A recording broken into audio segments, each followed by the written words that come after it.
13장 1절부터 7절까지 받아듣겠습니다.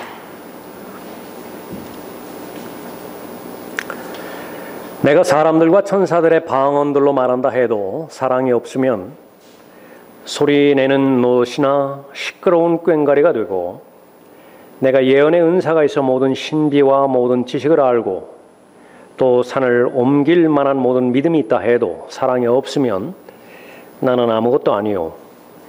또 내가 내 모든 소유를 주어 가난한 사람을 먹이고 내 몸을 불사르게 내어준다 해도 사랑이 없으면 내게 아무 유익이 없느니라. 사랑은 오래 참고 친절하며, 사랑은 시기하지 아니하고, 사랑은 자랑하지 아니하며 교만하지 아니하고, 무례하게 행하지 아니하며, 자신의 유익을 추구하지 아니하고, 급히 성내지 아니하며, 악을 생각하지 아니하고, 불의를 기뻐하지 아니하며 진리를 기뻐하고, 모든 것을 참으며 모든 것을 믿고 모든 것을 바라며 모든 것을 견뎌내느니라.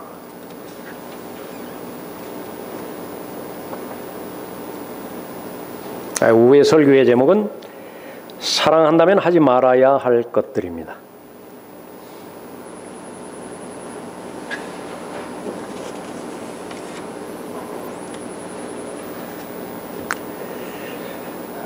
성경에서 예수 그리스도를 통하여 하나님의 사랑을 나타내 주셨는데, 그 사랑은 다른 어떤 것과도 비교할 수 없는 최고의 사랑이었습니다. 하나님께서 보시기에 최고의 사랑의 대상은 아들이신 주 예수 그리스도시죠. 그분을 주시는 것이 바로 하나님의 사랑이셨습니다.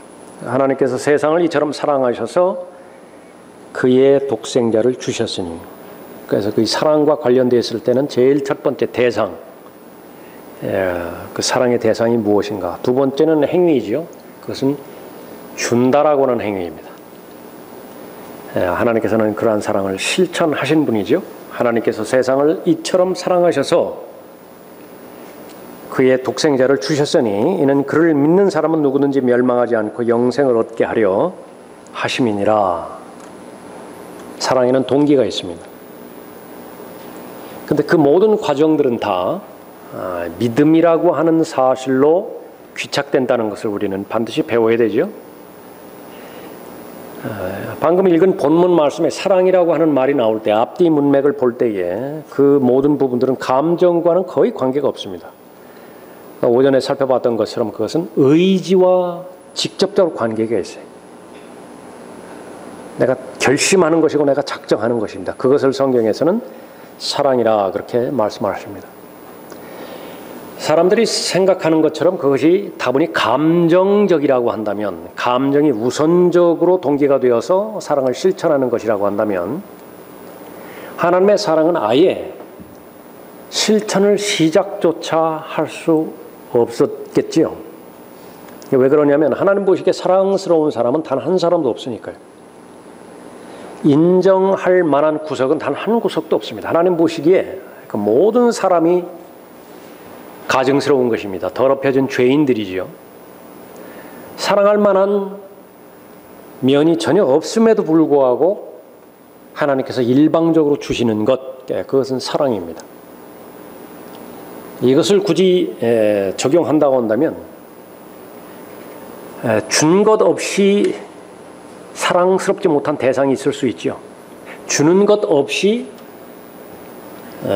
미워하는 마음이 생기는 대상이 있어요. 가장 좋은 대상입니다. 그 대상이 하나님의 사랑을 실천하기에, 그것은 바로 하나님의 사랑을 그 사람에게 실천할 수 있는 믿음이 있는 것이냐 그렇지 않는 것이냐를 판가름하는 시금석이 될 수도 있습니다. 우리가 아직 죄인이었을 때, 죄인을 한번 상상해 보십시오. 그리스도께서 우리를 위하여 죽으심으로써 하나님께서는 우리를 상한 그의 사랑을 나타내셨느니라.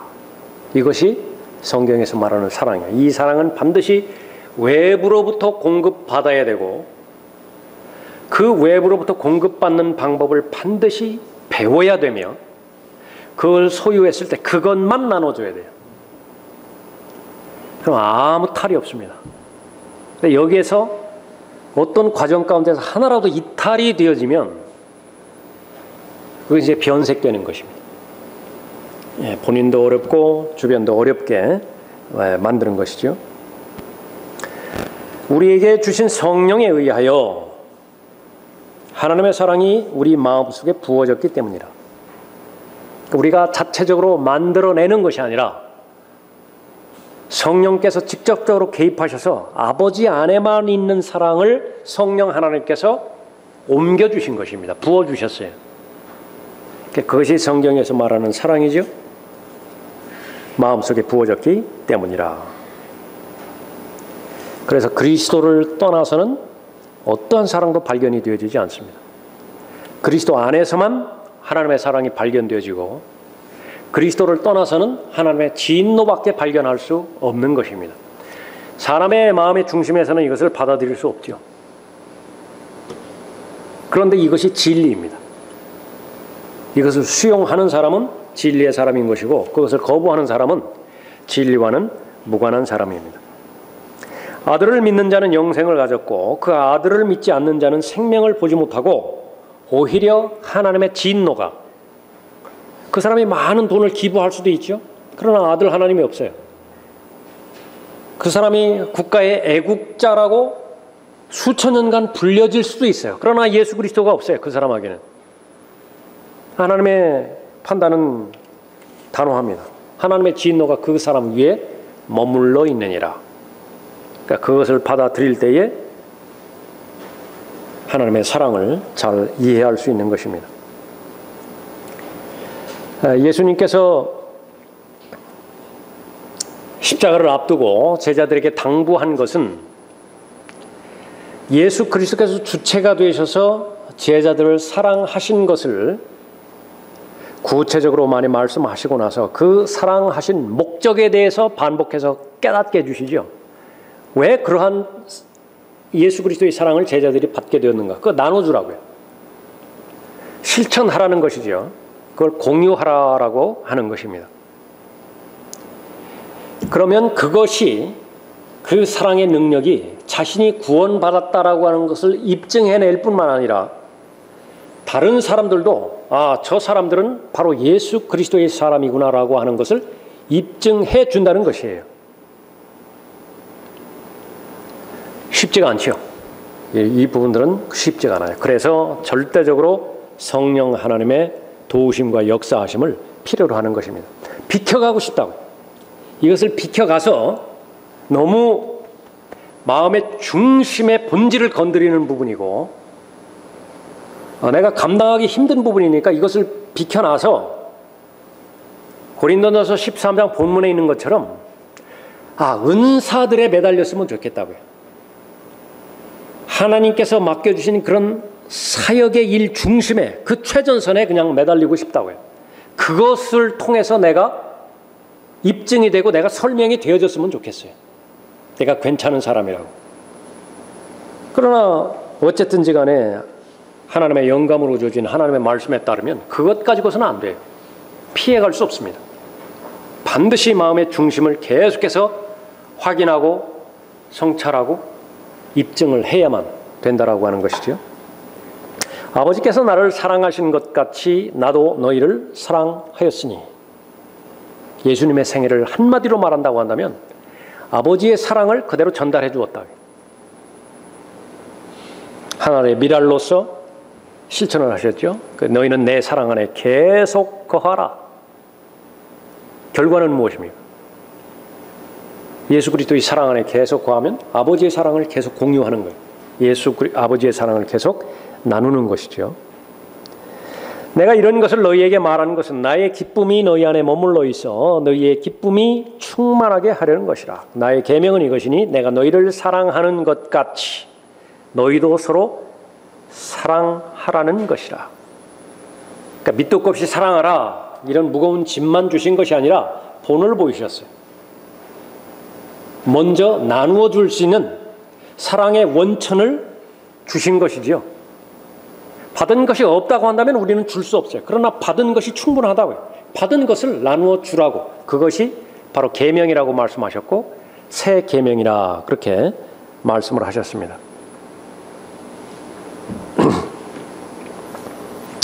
사람이 친구들을 위하여 자기 생명을 내어놓는 것보다 더 위대한 사랑은 없나니 내가 명령한 대로 너희가 행하면 너희는 나의 친구들이라. 물론 구원받는 데 있어서 요한복음 15장은 교리적으로 다르게 우리가 구분을 해야 됩니다. 그러나 어쨌든 구원받았다고 한다면 믿음을 실행하는 데 있어서는 동일해요.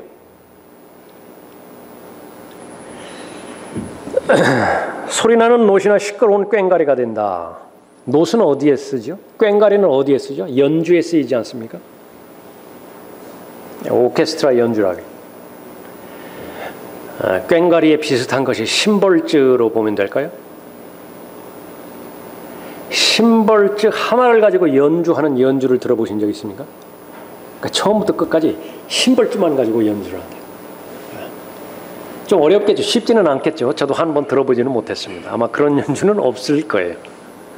그러나 반드시 필요하죠. 그러나 그것이 아무리 잘 연주를 해도, 아무리 악기의 재질이 좋다 하더라도 소음으로 전락할 수 있다라고 하는 것을 경고하는 것이죠. 소음 무엇입니까? 그릇 깨지는 소리, 문을 쾅 쳐닫는 소리, 그런 소리 내라고 악기가 동원된 것이 아닌데 마치 그런 소리만 계속 내는 거예요. 아주 귀를 틀어막고 싶다고. 본문의 말씀은 바로 그러한 내용과 비슷한 것입니다. 1절 보십시오. 내가 사람들과 천사들의 방언들로 말한다 해도 사랑이 없으면, 그러니까 소리내는 노시나 시끄러운 꽹과리가 되고, 내가 예언의 은사가 있어 모든 신비와 모든 지식을 알고 또 산을 옮길 만한 믿음이 있다 해도 사랑이 없으면 나는 아무것도 아니요. 너무 심하게 결론을 지으신 것이 아닌가. 그러나 하나님의 말씀이에요. 아무리 유능한 설교자라 하더라도, 유능한 성경 강해자, 성경 교사라 하더라도 조금 전에 간단하게 우리가 살펴본 아버지의 사랑, 예수 그리스도의 사랑, 그것이 위로부터 공급받은 적도 없고 공급받은 그것을 나누어주는 그 사랑의 실천도 없다고 한다면 nothing, 아무것도 아니다. 성경에서 말하는 결론은 바로 그 부분이죠. 또 내가 내 모든 소유를 주어 가난한 사람을 먹이고 내 몸을 불사르게 내어준다 해도, 그러니까 최고의 사랑으로 칠 것입니다. 이 사랑이. 이 자기가 가지고 있는 소유에 대해서 성경에 기록만 한다 하더라도 얼마나 예수 그리스도를 믿기를 거부했습니까? 자신의 소유 때문에. 소유만 없었다라고 한다면 어떻게 믿어볼 만 하겠는데. 그런데 그렇게 실천하는 사람은 대단한 사람이겠죠? 자신의 한 목숨을 바쳐서 사회의 정의를 실현하는 데 도움이 된다라고 해서 그렇게 실행했다고 한다면 그 사람을 어떻게 기리지 않겠어요? 모두가 다 자기 중심적인 이기적인 삶만 추구하는 그런 세상 가운데서 의인으로 추앙하겠죠? 그런데 성경에서는 단호합니다. 그러한 삶을 살았다 하더라도 사랑이 없으면 내게 아무 유익이 없느니라 말씀하고 있죠. 이것은 이제 이 말씀은 여러분을 구원해 주신 구주 하나님 앞에 여러분 자신이 홀로 섰을 때에 검증해야 되는 기준이 되어지는 기초 말씀이 되는 것입니다. 좋은 악기들이 주어졌으면 잘 연주를 해서 궁극적으로 그 연주가 성황리에 잘 맞춰져야 되겠죠. 그리스도의 심판석에서 모든 것들이 계산되고 결선되어졌을 때에 모든 것이 사랑의 동기가 되어서 그 일들을 잘 행하였는가, 그것을 우리가 잘 판단할 수 있어야 되는 것입니다. 하나님의 사랑은 십자가로 나타난 사랑입니다. 더할 것도 없고 뺄 것도 없어요. 하나님의 거룩하심이 십자가의 희생을 통해서 나타났죠. 그래서 하나님에 대한 사랑은 하나님에 대한 거룩함과 똑같은 말입니다. 예수 그리스도 없이 어떻게 하나님의 사랑과 하나님의 거룩하심을 말할 수 있겠습니까? 사랑이라고 말하면서 또 사랑한다고 그렇게 말하면서 그 대상에게 해서는 안 되는 것들에 대해서 적지 않게 본문을 통해서 부정적으로 말씀하고 있어요. 부정적인 것들, 이것을 먼저 알 필요가 있겠죠. 그러니까 내가 우선적으로 하나님 앞에서 해서는 안 되는 그런 것들을 잘 점검을 하고 그것이 발견될 때마다 하나님께 주시는 표시로서 나는 사랑을 더 간구해야 되는 것이구나. 이것은 하나님의 사랑이 고갈되었구나. 그것을 알고 많은 기도의 제목들이 있을 거 아니겠습니까? 그 가운데 성령 충만을 간구하고 아버지의 사랑을 간구하고 그렇게 해서 해야 할 일들, 나아가야 될 그런 여정들 어렵지 않게 그렇게 잘 구비되어지길 바랍니다. 제일 먼저 나오는 것은 시기예요. 시기하지 않습니다. 진정한 사랑은 시기하지 아니하고 말하고 있죠. 여기서 말하는 모든 사랑들은 이제 관계를 말하는 거죠. 나 혼자 있다고 한다면 해당 사항이 전혀 없어요. 반드시 둘 이상의 사람들과의 관계 가운데서 확인되어지는 본질을 말하는 것입니다. 그 가운데 시기가 제일 먼저 나왔던 것이죠. 그리스도인이 마땅히 하나님을 사랑하는 것처럼 사랑한다고 한다면 그것이 어떤 종류의 시기라 하더라도 그 시기는 다 극복할 수 있습니다. 지금까지 살펴봤던 것처럼 사랑의 원천으로서 아버지께서 주시는 사랑이 넘친다고 한다면 사랑이 틈을 탈 여지가 없는 것이죠. 그런데 현실적으로 지역 교회를 들여다볼 때 이제 고린도전서 13장이니까 고린도 교회겠죠. 은사가 넘치는 교회였습니다. 돈이 넘치는 교회였었고 교회 사이즈가 가장 큰 교회였어요. 문제는 이 시기였어요. 교회 안에 계속 반복되어지는 시기, 육신의 일들 가운데 하나였습니다. 자기 자신을 자랑하고 자기 자신을 입증하고 내세우고 그렇게 하는 데 있어서 무엇을 이용했느냐 그러면 아버지 하나님께서 다른 사람을 세우라고 주신 은사, 다른 사람에게 봉사하고 다른 사람을 섬기라고 준 그런 목적에서 준 재능들, 돈, 기회들, 심지어 멋있게 생긴 남자 얼굴, 예쁘게 생긴 여자 얼굴 그런 것까지 다 사용해버렸어요. 자기를 증명하고 입증하기 위해서. 그 결과 어떻게 되는 것이냐. 서로 격분시키고 서로 시기함으로써 헛된 영광을 구하지 말자. 모임의 그 동기와 그 목적은 하나님께 영광을 돌리기 위함인데 이게 변질되다 보니까 헛된 영광으로 바뀌어져 버렸어요. 하나님 자리에 자기 자신이 서버린 거예요. 원치 않는 우상 숭배가 이루어졌던 것이요. 시기의 힘은 바로 그런 것입니다. 그런 상태에서 다른 사람의 유익을 구할 여유가 전혀 없죠. 누구나 자기 자신의 유익을 구하지 말고 각자 다른 사람의 유익을 구하라 명령이에요. 의지지요.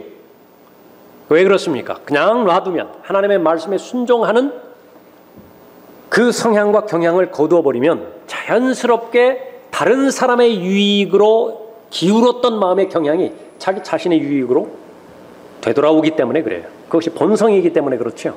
그러니까 그것을 통제하라. 성령 하나님의 능력이 있어야 통제가 되겠죠. 성장만 한다 하더라도 그래요. 그리스도인은 반드시 은혜 가운데서 성장해야 되죠. 예수 그리스도를 아는 지식 가운데서 성장해야 되죠. 그것이 틀린 말이 아니라 오히려 권고해야 되는 말임에도 불구하고 얼마든지 이기적인 결과를 가질 수 있어요. 그러니까 왜 그렇습니까? 자기 혼자만 성장한다. 자기 혼자만. 분명히 전제 조건이 called out assembly라고 그렇게 첫 단추를 끼워 주었음에도 불구하고 assembly를 집어쳐 버렸어요. 이제는 모임에는 관심이 없다. 그러니까 자기 혼자만 성장하기를 원하는 거예요.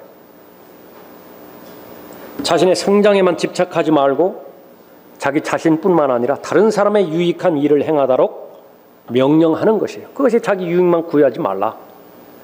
그 말인 것입니다. 정상적인 사람은 감정이 있는 사람이죠. 정상적인 감정 안에는 반드시 시기심과 분노가 있습니다. 배워야 될 여지예요. 하나님께서 인정하시는 시기가 있는데 그 시기를 모두가 다 갖춰야 돼요. 이해하지 못하실 분은 없으시겠죠. 분노도 마찬가지예요. 분노도 정상적인 감정이에요. 그리스도는 반드시 분노해야 돼요. 그리스도는 반드시 화를 내야 돼요. 화를 낼 줄 모르는 그리스도인, 분노하지 못하는 그리스도인, 짓지 못하는 개라고 말씀하셨어요. 그 기능을 못하는 거예요. 그 부분을 성령 하나님을 통해서 또 하나님의 말씀인 책을 통해서 잘 배우고 잘 무장해 나가면서 동시에 하나님께서 싫어하는 감정이 있어요. 그건 자기 자신을 위한 시기이고 자기 자신을 위한 분노예요. 아무리 정당성을 부여한다 하더라도 하나님의 통제를 벗어난 분노, 하나님의 통제를 벗어난 시기, 그 동기가 올바르다 하더라도 그것은 하나님의 일을 망쳐버려요. 그래서 늘 성령의 통제를 잘 받을 수 있어야 되죠. 부모가 자녀를 위한 자녀의 보호와 자녀의 성장을 위한 그 질투와 시기가 없다고 한다면 그 자녀는 올바로 성장할 수 없어요. 그건 그냥 방치하는 거예요. 방임하는 것입니다. 무책임한 것이죠. 하나님도 하나님의 자녀를 위해서 질투하시는 분이시고 하나님의 자녀를 위해서 분노하시는 분이에요. 하나님께서 섭리 가운데 형성케 해주신 그 가정을 파괴시키는 세력이 있다고 한다면 그 세력이 그 누구든지 간에 하나님께서는 분노하세요. 하나님의 피로 사신 교회 역시 마찬가지죠. 그러나 문제는 육신을 위한 시기, 그것은 하나님의 사랑과는 전혀 상관이 없다는 부분입니다. 다니엘은 왜 사자굴 속으로 들어가야만 됐습니까? 시기 때문에 그래요. 또 요셉은 왜 구덩이에 들어가게 되어야 됐죠? 형들이 왜 구덩이로 밀어 넣었습니까? 시기 때문에 그래요. 그 가운데서는 어떠한 하나님의 사랑도 없는 것입니다. 시기는 욕심이에요. 하나님께서는 나에 해당되지는 나의 것을 주셨죠. 그 사람에게 해당되는 그 사람 것을 주셨어요. 그런데 자꾸 그 사람 것이 나의 것이 되어진다고 고집부리는 거예요. 시기입니다. 자기만 소유해야 된다라고 하는 그런 부분이었죠. 명성도 마찬가지입니다. 명예도 마찬가지예요. 나에게 주신 명예가 있다고. 그 사람에게 주신 명예가 있어요. 그런데 그 사람이 나의 명예보다 인정받지 못할 때는 참을만 했지만요. 나와 동등한 레벨에 올랐었다니, 아니면 더 이상 더 올라갔다든지, 그러면 견디질 못해요. 사울의 경우였습니다. 다윗이 자기보다 영향력이 없었을 때 얼마나 다윗을 사랑했어요. 다윗에 대해서 얼마나 고마워했습니까? 그러나 다윗이 점점 자기 입지를 침범한다고 자기 생각에 사로잡히게 되어졌을 때에 전 생애를 시기하는데 바쳐버렸죠. 다 망해버렸어요. 그 사람의 특징은 불안합니다. 시기하는 사람은 불안해요. 늘 불안합니다. 마음에 안정이 없어요. 결과는 무엇이죠? 다른 사람을 축복하지 못해요. 아브라함을 부르신 이유는 통로로 삼기 위함이잖아요. 이스라엘 민족에 복 주시고 이스라엘 민족이 탑 네이션, 머리가 되어서 다른 모든 이방 민족들이 다 복을 받기 위함이다. 그래서 자연스럽게 물이 흘러가야 되는 거예요. 자연스럽게 하나님의 은혜가 흘러가야 되고 하나님의 복들이 흘러가야 되는데 시기에 걸려버렸다. 그런 흘러가는 물은 거기에서 정치돼 버려요. 썩는 것은 시간 문제죠. 다른 사람을 축복하지 못하는 것입니다. 비교의식의 패배자로 전락해버려요. 그래서 서로 망해버리는 거예요. 늘 비교해요. 상대방하고. 시기는 그 사람을 그 사람 자체로 받아들일 수 있는 역량을 잃어버리게 만드는 것입니다. 하나님은 하나님의 자녀를 받아들일 때에 무언가를 요구한 적이 없죠. 일단 있는 그대로 받아준 거예요. 부모 역시 마찬가지죠. 올바른 부모라고 한다면 자녀 있는 그 상태를 받아들이잖아요. 가끔가다 뉴스 매체를 통해서 접하는 사람들, 낳을 때부터 뇌성마비로 태어난 자녀라든지, 그럴 때는 내가 저 사람이라면 어떻게 그 자녀를 저렇게까지 돌보겠는가, 그런 마음이 들 때도 있잖아요. 있는 그대로 받아들이는 것이에요. 그러나 시기에 노출돼 버리면 다른 사람을 있는 그대로 받아들이지 못하죠. 있는 그대로 받아들이지 못하는데 무엇을 도와주겠어요? 무엇을 섬기겠습니까? 우리가 다시 한번 확인합니다. 사랑한다고 말한다고 한다면 해서는 안 되는 것이 있어요. 그 가운데 제일 첫 번째로는 바로 시기와 질투. 이것을 알고서도 계속 방치한다고 한다면 성경에서 그렇게 많이 경고하는 쓴뿌리를 잘 배양하는 것입니다. 자기 스스로가 잘 관리하고 쓴뿌리야 어서 자라거라. 어서 깊이 뿌리를 내리거라. 그래야 때가 되면 쓴뿌리에 해당되지는 많은 열매를 맺거라. 나도 망하고 다른 사람들도 망하게 하거라. 저주해버리는 거예요. 무서운 것이죠. 사랑은 아버지 하나님으로부터 나온 것이고 아버지 하나님께서는 절대로 육신적인 계기로 사랑하는 것을 허용하지 않는 것입니다. 두 번째로는 자랑이에요. 자랑이라. 사랑한다면 하지 말아야 될 것들. 자랑입니다. 자기를 자랑하는 자랑. 위선자들이 가지고 있는 공통적인 특징인데요. 위선자인 서기관과 바리새인들에 대해서 예수 그리스도는 많이 책망하셨고 그것도 아주 혹독하게 책망하셨죠. 그 본질을 풀어봤더니 그 사람들은 자를 두 개 가지고 있어요. 자를 두 개 가지고 있습니다. 기준이 두 개예요. 자기 자신을 재는 자 하나, 다른 사람을 재는 자 하나. 그때마다 바꿔가는 거예요.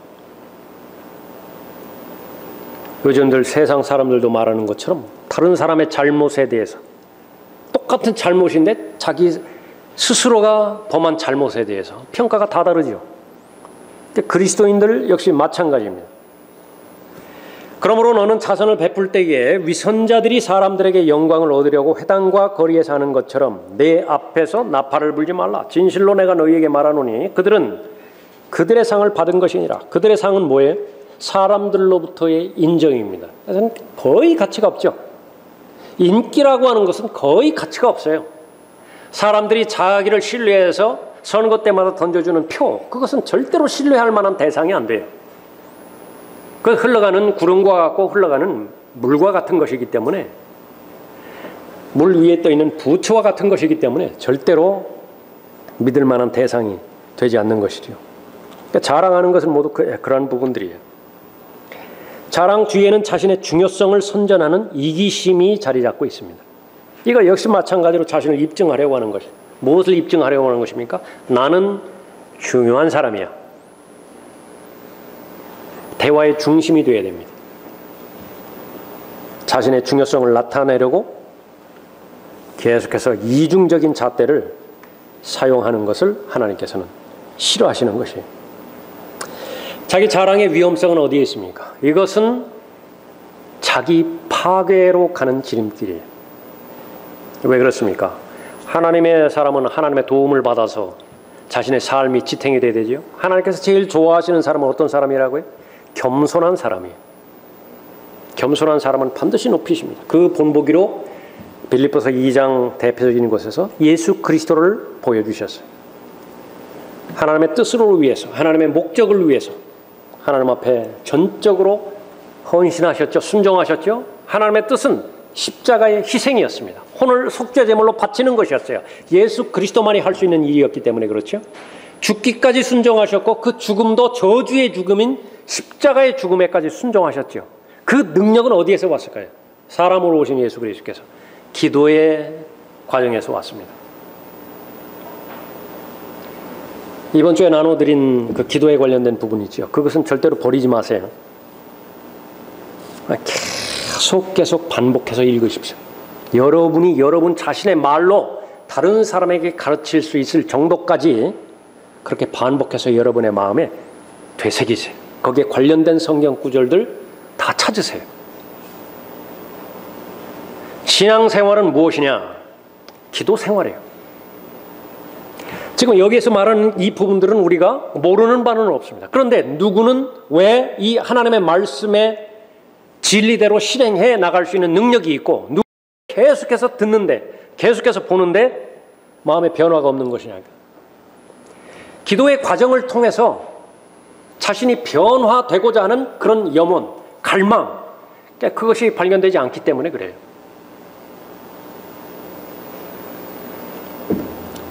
자기 자신을 자랑하는 사람은 자기를 파괴시키는 것입니다. 이 사람은 과도한 압력을 받아요. 자기가 소외되는 부분에 있어서 견디지 못합니다. 이것은 엄청난 스트레스예요.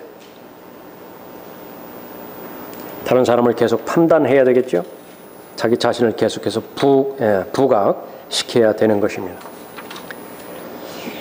사랑한다면 하지 말아야 될 것, 성경에서는 부정적으로 먼저 말씀하시는 것인데 또 하나의 영역에서 교만입니다. 교만하지 않아요. 교만은 사실보다 더 과장해서 언급하는 것이죠. 성경에서 말하는 겸손은 여러분이 아시는 것처럼 하나님 앞에서 서는 것을 말하는 것입니다. 하나님의 말씀은 거울이죠. 거울 앞에서 섰을 때에 있는 그대로 거울에 비친 자기 모습을 보는 것, 겸손입니다. 더할 것도 없고 뺄 것도 없어요. 그런데 그 거울이 왜곡된 거울이었다. 오목렌즈라든지 볼록렌즈라든지, 그러니까 잘 찾아낼 수 없겠죠. 의도적으로 고의적으로 그 거울을 그렇게 왜곡시켜버리는 것, 그 동기 자체가 이제 교만한 것을 입증하는 것입니다. 고린도 교회의 보편적인 성도들의 태도, 교만이었어요. 모두가 다 잘난 사람들 뿐입니다. 모였을 때에 바울이 아주 통탄하는 마음으로 그 부분들을 지적했던 것이, 왜? 은사 받지 않은 사람이 없어요. 다 은사 받았대. 한 자락씩 다 한다고요. 다 자기 위치들이 다 있어요. 그 기능들을 순기능의 통제에서 한다고 한다면 얼마나 강한 체력을 가진 사람이 되겠어요. 근데 흘려보내질 않아요. 조직이 있는데, 기관이 있는데 받았으면 흘려보내야죠. 받기만 하고 흘려보내질 않는 거예요.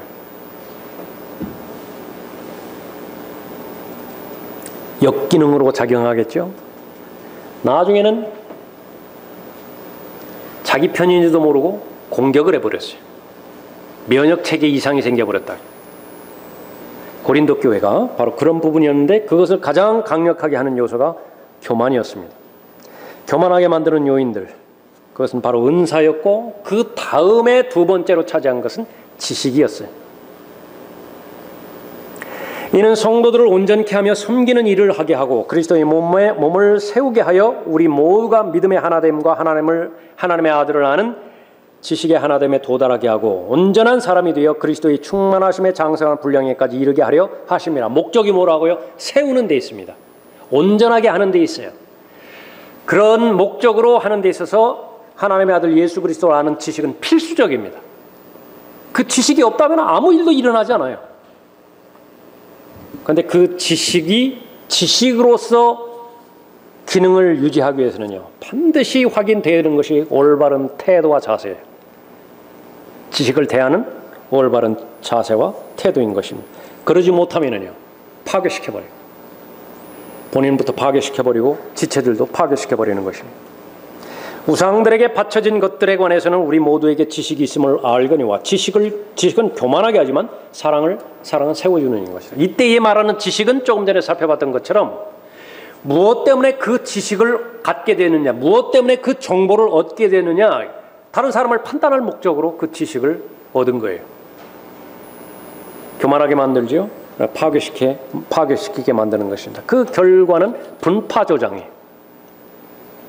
형제들아, 내가 너희를 위하여 나 자신과 아폴로를 이런 사례에 적용시켰으니. 바울이라고 하는 사람, 하나님께서 얼마나 귀히 사용하시는 사역자입니까? 아폴로는 또 어떤가요? 게바는 어떻습니까? 그 사람 자체로서는 아무 이상이 없어요. 그런데 그 사람들을 따르는 육신적인 사람들이 그 사람의 이름을 악용해서, 이용해서 분파를 만들어버렸어요. 최선을 다해서 바울이나 아폴로나 게바나 그리스도의 몸을 세우려고 자신을 헌신한 사람들인데 자신의 이름들을 도용해서 그동안에 세워진 그 교회마저도 파괴시켜버렸다는 그런 사실이죠. 이는 너희가 기록된 것 이상으로 사람들에 대하여 생각지 아니함을 우리에게 배워 아무도 한 편을 들고 다른 편을 반대함으로써 교만하게 되는 일이 없게 하려는 것이라. 교만 어디에서 온다고요? 나는 누구를 따르는 사람이야. 편가르기가 되어진다면 이미 교만의 선을 넘어버린 거예요. 반드시 배워야 되는 부분이 있다. 하나님께서 그 사람을 선정하셨을 때에 그 사람을 사용하시는 모든 과정을 반드시 배우라는 것이에요. 그것을 배우지 못하면 어떻게 된다고요? 사람의 추종자가 돼요. 예수 그리스도를 따르는 모든 그리스도인은 그리스도의 제자들입니다. 사람들이 그것을 악용해서 제자 사역이라고 하는 말을 만들어냈고 그 결과는 예수 그리스도를 따르지 않아요. 자신들이 만들어오는 모임의 이름을 따르게 만드는 거예요. CCC를 따르게 만들고 내비게이터를 따르게 만들고 장로교를 따르게 만들고 감리교를 따르게 만드는 거예요. 주 예수 그리스도를 따르게 하지 않는다. 그러는 말은 이상이 없죠. 그 위험성이 거기에 있는 것입니다. 누가 너를 구별시켰느냐? 내가 가지고 있는 것 중에 받지 않은 것이 무엇이냐? 이제 내가 받았다면 어찌하여 받지 않은 것처럼 자랑하느냐? 바울은 쉽게 이야기하는 거예요. 나는 신실할 수도 있고 신실하지 않을 수도 있다. 아폴로 역시 자신에 대해서 그렇게 고백할 것은 틀림없는 사실이라. 너희들이나 우리들에 대해서 생각하는 것은 나는 그저 구원받은 죄인이야. 그 이상도 그 이하도 생각하지 말라. 그러나 하나님의 말씀을 통해서 맡겨주신 사역을 감당하는 데 있어서 하나님을 영화롭게 하더냐, 그 과정 가운데서 성경적인 증거들이 드러나더냐, 그것만 보라고 해요. 그 사실을 강조하는 것입니다. 그래서 더 이상 그 생각에 그 선을 넘어설 필요도 없고 또 과소평가할 필요도 없는 것입니다. 계속해서 강조하는 것은 단지 너희들과 똑같은 구원받은 죄인들 뿐이다 라고 그렇게 말합니다. 그 생각에 이상을 넘어가 버리면 이제 어떻게 되는 거예요? 본문에서 말하는 것처럼 과도하게 칭찬하기 시작하죠. 그러면 교만해지는 것입니다. 나는 바울을 따른다. 왜냐하면 바울은 옳고 아폴로는 틀렸기 때문이다. 누가 그런 말을 했느냐고요. 교만의 문제를 해결하지 못할 때에 의도하지 않았지만 이런 결론을 얻게 되어지는 것입니다. 내가 가지고 있는 것 중에 받지 않은 것은 무엇이냐? 교만을 처리할 수 있는 가장 좋은 치료책이에요. 내가 가지고 있는 것 중에서 받지 않은 거 뭐냐고요. 돈을 벌 수 있는 것, 하나님께서 돈을 주셨기 때문이죠. 외모가 잘생겼다고 한다면 그 외모는 내가 만드는 거예요. 재능이 있다고 한다면 재능 역시 마찬가지로 하나님께서 주신 것이죠. 간단한 거예요. 어려운 문제 아니에요. 근데 자꾸 잊어버리려고 한다. 고의적으로 잊어버리라고 해요. 사회에서 부자가 되는 사람들, 어느 정도 각성이 있는 사람들 재산을 기부하려고 하죠. 몇 억 정도가 아니라 몇백억, 몇천억 정도 아니라 그러니까 수조를 기부한 사람들도 있잖아요. 그 사람들은 하나 아는 거예요. 다른 사람들이 알지 못하는 하나. 이러한 부를 형성하기 위해서 나 혼자의 노력으로는 불가능했다고요. 사회의 구조가 받쳐주었었고 내가 이러한 부를 이루는 동안에 다분히 희생하는 사람들이 있었고 그렇지 않습니까? 그러니까 그것을 깨달은 사람이 있었기 때문에 사회에 도움이 있었기 때문에 가능한 만큼 사회에 다시 환원하겠다. 그것은 합당한 것이다. 그리스도이냐 더 어떻겠습니까? 더 말할 것도 없죠. 이제 내가 받았다면 어찌하여 받지 않은 것처럼 자랑하느냐? 왜 그 공을 내가 차지하려고 하느냐? 그 말이죠. 시간도 하나님께서 주신 것이고 물질도 하나님께서 주신 것이고 사람들도 하나님께서 주신 것이고 목표마저도 나는 이러한 삶을 살아야 되겠다. 헌신하는 동기마저도 하나님께서 주신 거예요. 나는 아무것도 없어요. 그렇게 될 때 교만의 문제를 해결할 수 있는 것입니다. 처음에는 사랑의 동기가 되어서 시작했을지 몰라요. 그러나 중간에 영적으로 점검하는 것을 게을리해서 그 동기가 희석이 되어지고 왜곡되어지고 심지어 바닥이 드러났음에도 불구하고 멈추지 않아요. 계속 달려가요. 사역이라고 말하는 것들입니다. 근본주의, 정통주의, 복음주의, 일들은 일들대로 계속해서 진행되어져 가는 것 같은데 거기에 성령의 역사는 없어요. 하나님의 은혜가 발견되지 않는 것입니다. 고린도 교인들의 문제, 그것은 교만을 벗어나지 못했죠. 자기 자랑하지 못했죠. 자신을 입증하는데 방해가 되지는 사람들에서는 즉각적으로 시기와 질투를 감행했죠. 본인들이 성숙했다고 자만하는 거예요. 배울 만큼 배웠어. 그 들은 얘기야. 새로운 거 없어. 그러니까 스스로 망하게 되어지는 것이죠. 죄를 용납함으로 인해서 교만해졌습니다. 하나님께서 주신 은사 때문에 교만해지기도 되고요. 또 하나님께서 주시는 지식 때문에 교만해지기도 했어요. 누구를 따르느냐, 분파를 형성함으로 인해서 교만해졌고, 그 다음에 죄를 용납했어요. 이 정도 수준이 왔다고 한다면 그러한 죄쯤은 그냥 넘어갈 만하다고 스스로 평가를 해버린 거예요. 성경과는 전혀 무관하게. 너희 가운데 음행이 있다는 것은 다 알려진 바로 돼. 즉 어떤 자가 자기 아버지의 아내를 취하였다는 것이니 그러한 음행은 이방인 가운데도 없는 일이라. 이것이 그냥 처음 출발하는 개척교회 같았다고 한다면 문제가 될 수도 있을 것 같아요. 돈이 없는 예루살렘 교회 같은 경우에 문제가 있을 것 같아요. 그러나 우리 교회를 보라고요. 라오디게아 같은 고린도 교회를 보라고요. 없는 게 없다고요.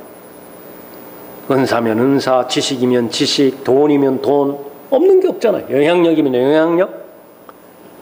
이 가운데서 이런 죄가 드러났다. 이런 죄도 중요한 것이지만 사역의 방향만큼 중요하겠는가? 교만하게 만들어버렸어요. 아무도 이 부분들을 공개적으로 처리하기를 대들지 이렇게 바르게 다가서지 않았던 것이죠. 경고해야만 됐습니다. 바울은. 아무리 많은 지식이 있다 하더라도, 아무리 많은 은사가 있다 하더라도 그 동기가 확인이 되어지지 않는다면, 동기는 태도와 자세지요. 올바른 태도와 올바른 자세가 갖추어지지 않았다고 한다면 지식보다 더 교만하게 만드는 것 없다. 올바른 자세와 올바른 태도가 갖추어지지 않았다고 한다면 은사만큼 사람을 교만하게 만드는 것도 없는 것입니다. 그것을 계속해서 강조하고 있는 것이죠. 그 사람들은 사람들을 따르는 것이에요.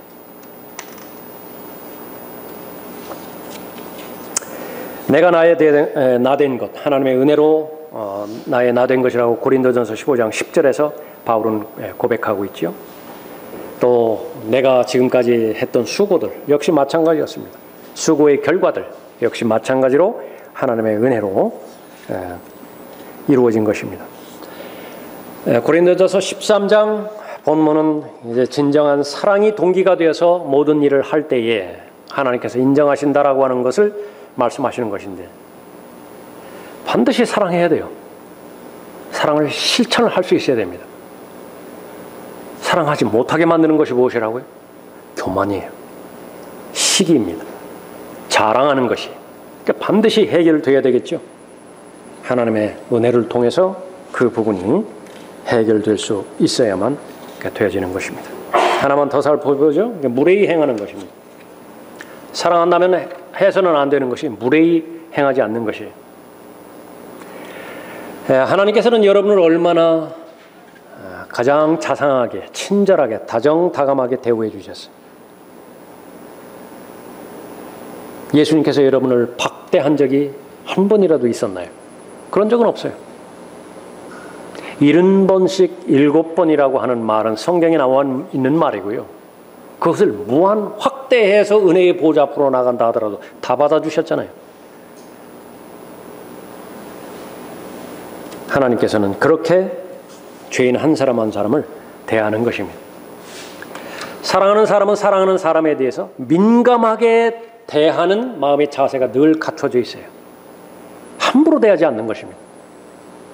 사람의 관계의 실패는 함부로 대하는 데 있어서 나오는 거예요. 그래서 농담을 잘해야 돼요. 될 수 있으면 하지 않는 것이 제일 좋지만은요. 그러나 그 하나님께서 주신 은사라고 한다면, 재능이라고 한다면 그 분위기를 부드럽게 해주는 것은 너무 좋잖아요. 유머러스한 사람, 부러운 사람이라고요. 그러나 그 모든 과정들은 저 사람을 절대로 내가 무시하지 않는다. 그 사람에 대해서 내가 평가절하하지 않는다. 존중한다. 나의 잘못된 언행으로 인해서 그 사람이 수치스러워한다거나 그 사람에게 상처를 입힌다거나 그렇게 한다고 한다면 그 사람은 하나님께서 말씀하시는 아버지의 사랑을 실행할 수 없는 것입니다. 제일 유약한 사람, 하나님께서 제일 관심 있는 사람이에요. 강한 사람들은 관심이 있지만요, 인테리만 뽑잖아요. 강한 사람, 많이 가진 사람 뽑잖아요. 스펙 많이 쌓여있는 사람, 그 사람만 뽑는다고. 그러나 하나님의 관점에서는 거의 갖지 못한 사람에 관심이 있어요. 약하디 약한 사람에 관심이 있습니다. 그 사람 가운데 대표적인 사람이 어린아이죠. 어른을 실족하는 부분에 있어서도 그건 반드시 그리스도의 심판서까지 가져갈 줄을 알라고 로마서 14장에서 말씀하셨죠. 나는 이미 구원받았다. 그걸로 안 돼요. 구원받은 이후에도 잘 달려가는 사람인데 내가 걸림돌로 와가지고 형제를 실족하게 해버렸다고 한다면, 자백하지 않았어요. 관계를 회복시키지 않았어요. 그러면 그대로 그리스도의 심판서까지 가지고 가서 책임을 물어야 돼요. 신약 교리입니다. 그런데 그 실족하게 넘어지는 대상이 만약에 어린아이였다. 다시 말하면 믿음이 연약한 자였다. 연자 맷돌 목에 들고 바다에 빠져들어 죽으라. 그거 감당하느니 차라리 그 길을 택하라. 그렇게 엄하게 말씀하신 것이죠. 사랑이 없으면 내가 의도하지 않았지만 다른 사람은 실족하게 돼 있어요. 나 혼자서 끝나는 것이 아니에요. 무례히 행하지 않아야 되는 그런 그 부분들이 있겠죠. 조지 스위팅 박사라고 하는 사람은 이렇게 말했습니다. 다른 사람을 위하여 작은 일이라도 진심으로 하였다면 그것은 바로 그 사람의 사랑을 증명하는 것이다. 이게 묻어나는 거예요. 그것이 사랑이 그렇게 전달되어지는 것입니다. 미국의 어떤 사람이 초등학교도 교육을 잘 받지 못했어요. 이 사람에게 마음 가운데서 구령자가 되고자 하는 강한 열망이 있었습니다. 하나님께서는 어떠한 변호인을 알게 해주셨는데 마음에 부담을 주어졌어요. 근데 자기는 배운 게 없다고요.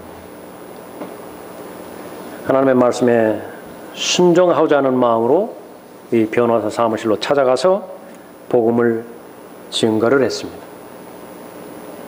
변호사가 비웃었어요. 동원할 수 있는 모든 고상한 용어들, 어려운 용어들 다 동원해서 이 구령자가 절대로 답변할 수 없는 질문들로 완전히 엉망진창을 만들어놔 버렸어요. 패배감 가운데서 그런 패배감이 없을 정도로 무참히 당하고 나서 집으로 힘겹게 왔습니다. 아내한테 말하는 거예요. 지금 말할 기분이 아니라고. 저녁 식사도 걸르고 내 방에서 나는 잘 테니까 어떤 사람도 만나고 싶지 않으니까 그걸 도와달라고. 몇 시간 있다가 낮에 상담했던 그 변호인이 찾아왔습니다. 상황을 얘기했어요. 만나고 싶지 않다고 우리 주인이. 그래도 꼭 만나야 되겠습니다. 사정사정해서 그렇게 만났습니다. 이 구령자가 변호인을 만나자. 무슨 일로 왔습니까? 또 나를 엉망으로 만든 것이 그 부족해서 또 공격하려고 논쟁하려고 이렇게 왔습니까? 당신이 질문했던 것에 내가 한마디도 답변하지 못했는데. 이 변호인이 답했습니다. 내가 당신과 나와의 논쟁 가운데서 내가 답변하지 못한 것이 있기 때문에 그것을 찾으려고 왔습니다. 그게 뭡니까? 그것은 최초로 당신이 나를 사랑해서 복음을 증거했다는 사실을 나는 내 마음으로 알았습니다. 내가 구원받을 수 있는 길을 다시 한번 듣기를 원합니다. 진실된 마음으로 받아들이겠다 그 얘기죠. 그래서 간단한 이야기지만요, 이 사랑이라는 건 지식이 많고 지식이 충만하게 채워지고 그것이 있으면 좋아요. 그렇게 형성되어지면 좋다. 그러나 적어도 하나님의 사랑이라고 하는 것은 바로 전해주고자 하는 마음의 자세와 태도가 있는 것인가?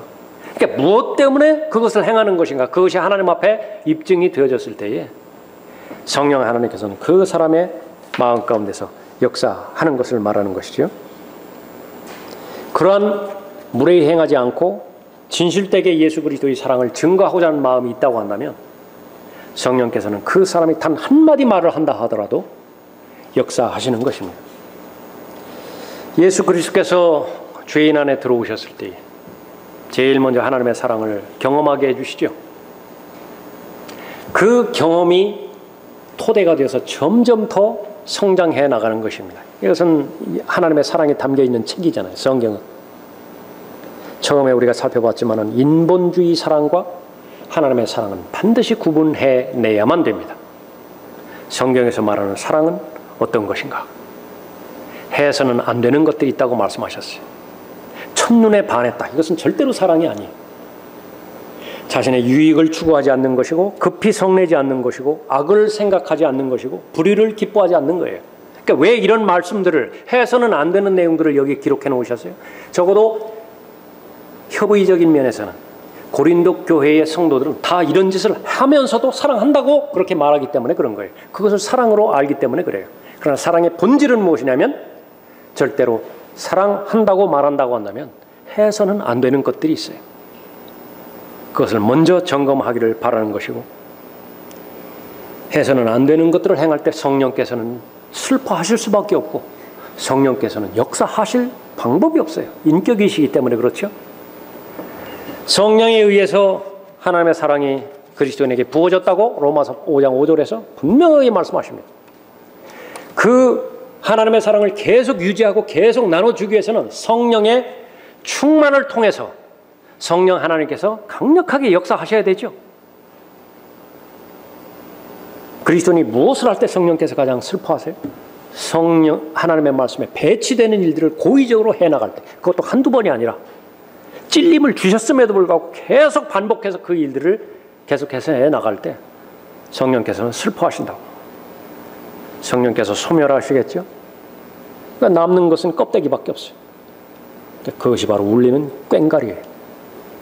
자신의 몸을 불사도록 내어준다 하더라도 하나님의 판단은 단 단호해요. 아무것도 아니에요.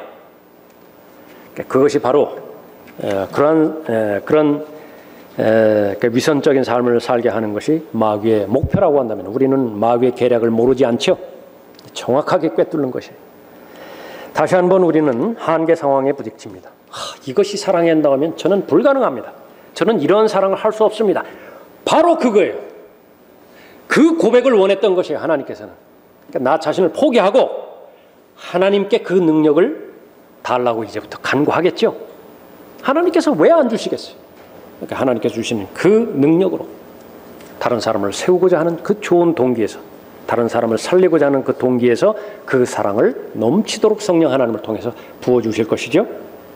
그것을 나누어주는 사람이에요. 그것을 실행하는 사람이 그리스도인이고 바로 성경대로 믿는 사람들이 아니겠어요?